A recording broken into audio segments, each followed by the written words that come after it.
Barbados, we must never allow present circumstances to define our future.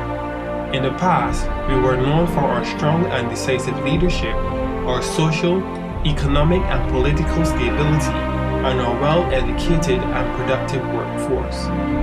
Who we become will depend on the vision and the focus we have. These series of videos will challenge us as a people to dig deep within and find our purpose. We are Refocusing Barbados. Oh hi! Welcome to this edition of Refocusing Barbados. My name is Marsha Hines-Lane. So glad that you've come to join me again. You caught me in the middle of doing my budget. Everything just can't fit. I mean, I'm just making some projections for the end of the year, trying to figure out how I'm going to deal with the addition of the sewage tax, the municipal tax. Just trying to figure out how I'm going to deal with the addition of the municipal tax. As you know, we mothers, around this time we've got plans for the school clothes, the school books. We're looking at UE fees, mortgage, road tax coming up, car insurance. And whereas the insurance is going to give me about 3 months to 6 months to pay the road taxes, all one big payment, things are just really, really difficult. I've been reflecting a lot as well on the Moody's downgrade. And I'm not an economist. Everybody knows that I'm not an economist. So how I usually understand economics is that I use things that I understand from the individual level. And I try to turn those into macroeconomic things that mirror big level policy. We were in junk before the latest Moody downgrade. We were at junk 1 status. And now we are at 3 places after junk 1 status. And I listened to our Minister of International Business. He's getting on with the work of the country. He's more determined now than ever to prove individuals wrong. I also listened to the commentary of a UE colleague on the issue about the international agencies coming to dictate a devaluation to Barbados. And I'm reflecting. I'm going through all of it in my mind. The scenario that I came up with is I kept my TV. I held on to my credit card. Every month I paid my mortgage late, and some months I didn't pay my mortgage at all. The bank sends out an officer to do a check. And I tell the bank, you can't really tell me what to do at my house, you know. What you doing here is my business. If your mortgage could take out, it could take out. If it can't take out, it can't take out. And then I said, that doesn't make sense at an individual level. I mean, you can't be having financial difficulties and going to your bank and being so confrontational. And it just didn't make sense, the stance that the minister was putting forward. Because just like the relationship between myself and my mortgage provider, the relationship between the government of Barbados and Moody's has to be one based on the understanding that we are operating in an international space. We need the money of foreign investors.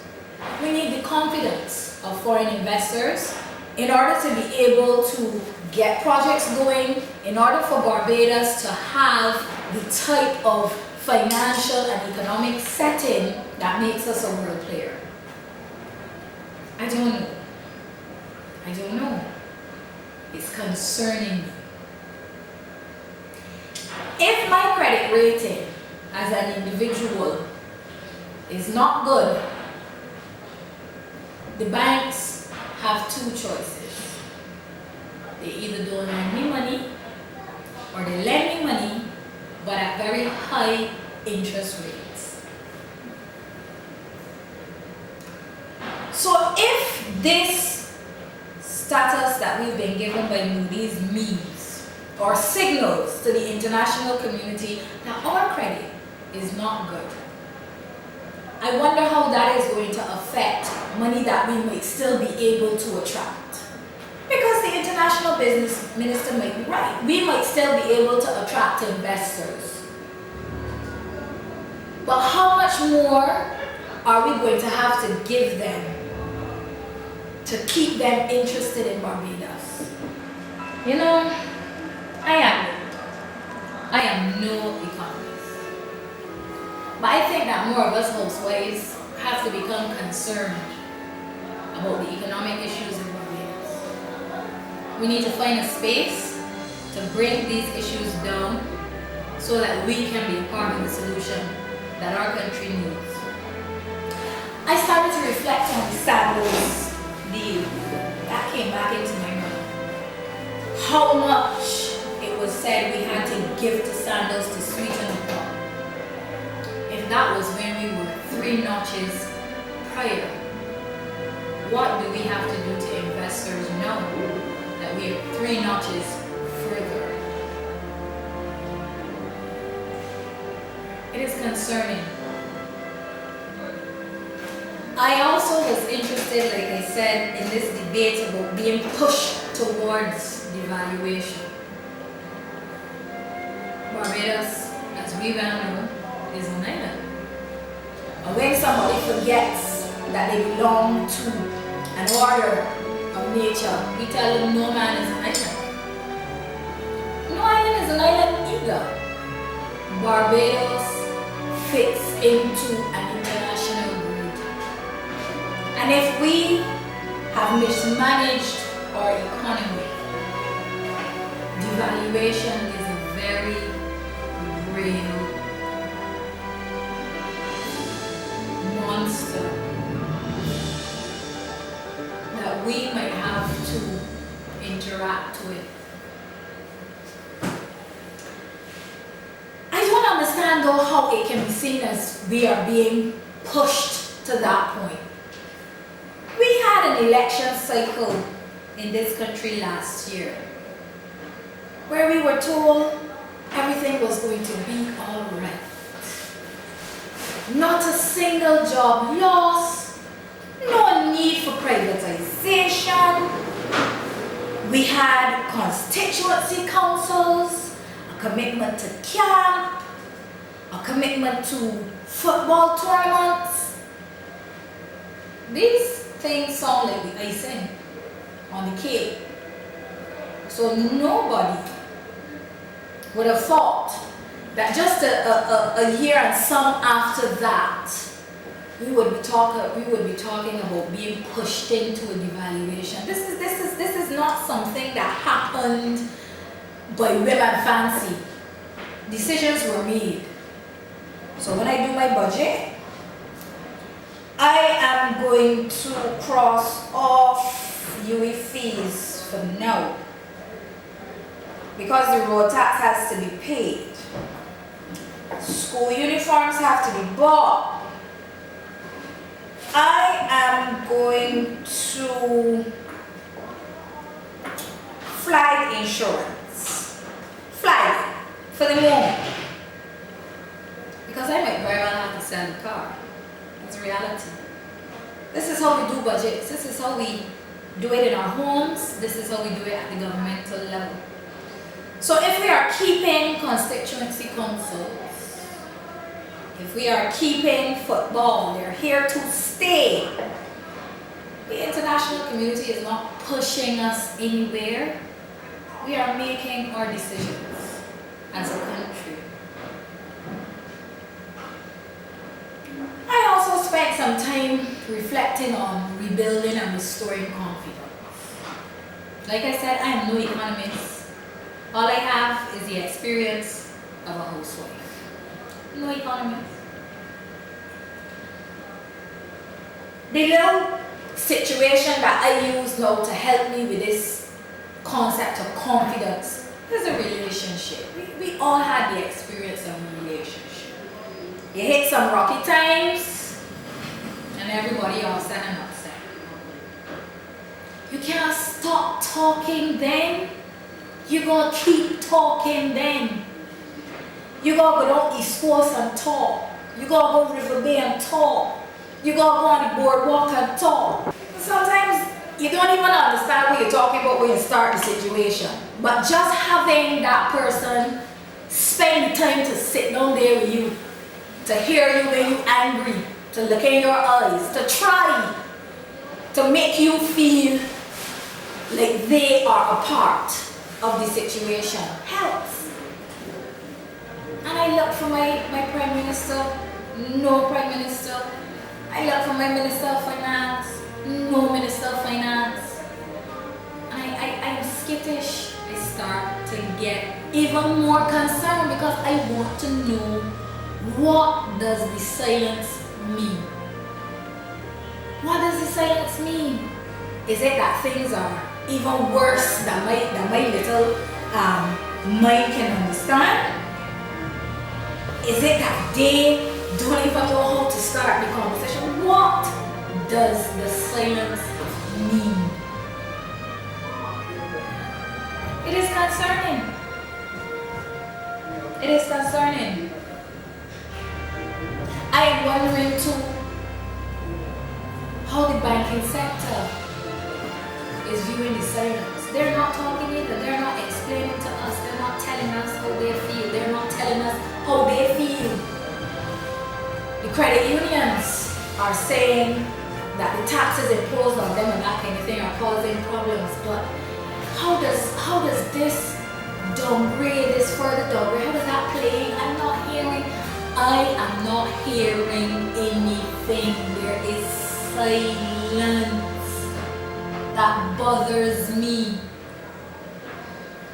I want people to help me to understand what is going on. But housewives, you know that whenever there's a crisis, when the man cut out, when nobody else don't know what is going on, we gotta be able to answer the questions. We gotta be able to pay the bills. School clothes gotta buy. School books gotta buy. Utilities gotta pay. The mortgage is a must. Money is stern. Restoring confidence. You know what make me feel really good right now? I would like to see a separation of governance and politics in my country. Governance is, you take another piece of paper now from the budget and you say, right, June to December, this is what the Hines House is doing. Back to school, right? We're gonna paint for Christmas, and we can put an asterisk, but we want to have family over for Christmas. Right? But we can put an asterisk because that one is way down on the list. We gotta get through the others. And we come up with a contingency plan. We say, okay, how many people we need to work on the back to school project? We're gonna need at least mommy to buy the stuff. You're gonna need 4 children, because they're gonna know what they need for. Come up with a plan. How many people we need to paint? We need 1 painter, right? We might need daddy to go and get some paint. I want to see governance in my country. How many ministries do we need? What are we doing for the rest of the year? What are our priorities? Is the Minister of Drainage, when the drainage unit just shut down, necessary? Do we need to have 2 parliamentary secretaries? What are we doing? What is the necessity? Can we join sports, culture, youth on to another ministry so that we don't create another portfolio? Because let's move our foot. Sports, youth, and culture in my budget are like fees for phone. They might have to go. They might have to go. Because the consolidation tax ain't going nowhere. The mortgage got paid. Utilities not going anywhere. So the same way that I cut it down in my house, I want to see my government at that point where the politics is separated from what is the best thing for this country.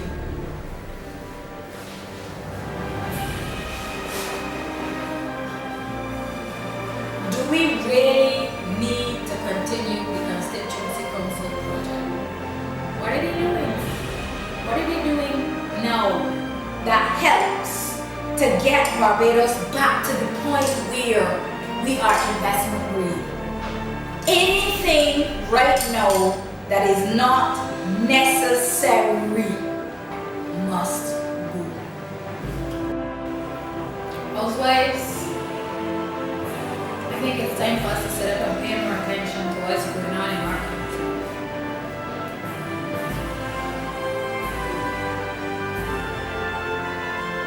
I'm concerned. I can't really explain much more than I've explained to you because I don't even understand some of the issues myself, but I get the sense inside that all is not well. All is not well with my country. And the only way that we are going to restore confidence is through communication, through a separation of governance and politics, and through a policy that puts Barbados first. Not DLP Barbados, not BLP Barbados, our Barbados, where we have the freedom to associate with whomever, but when the time comes, we say, listen, we need to make decisions for ourselves, for our children, and for our beloved country. I hope you housewives really listen. I hope you housewives, if you're as concerned as I am, find a way to get to us at Refocusing Barbados. We need to be a part of this economic discussion.